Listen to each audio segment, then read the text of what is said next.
Mae ein byd mewn argyfwng, yn wynebu rhai o faterion mwyaf pwysig yn ein hoes. Nid yw busnes fel arfer yn ddigon da, a nawr yw'r amser i weithredu'n feigar. Yn fwy nag erioed, mae angen i'r byd sylwi ar gyfleoedd a datrys problemau.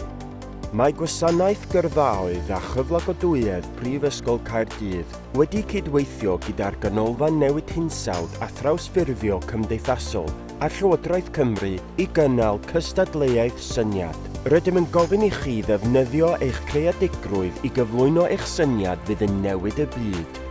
Rydym am i chi rannu syniad i wella un o'r 4 maes canlynol. Bwyd a deiet. Defnydd o ddeunyddiau. Cludiant a symudedd.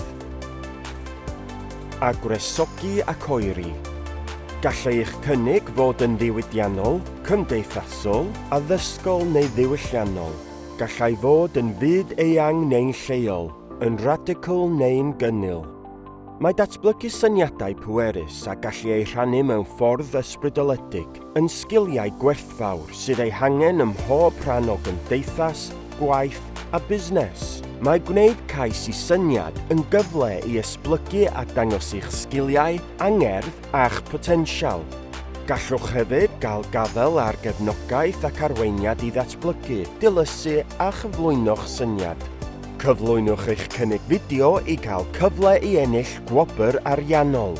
Rhagor o wybodaeth a chyflwyno eich syniad.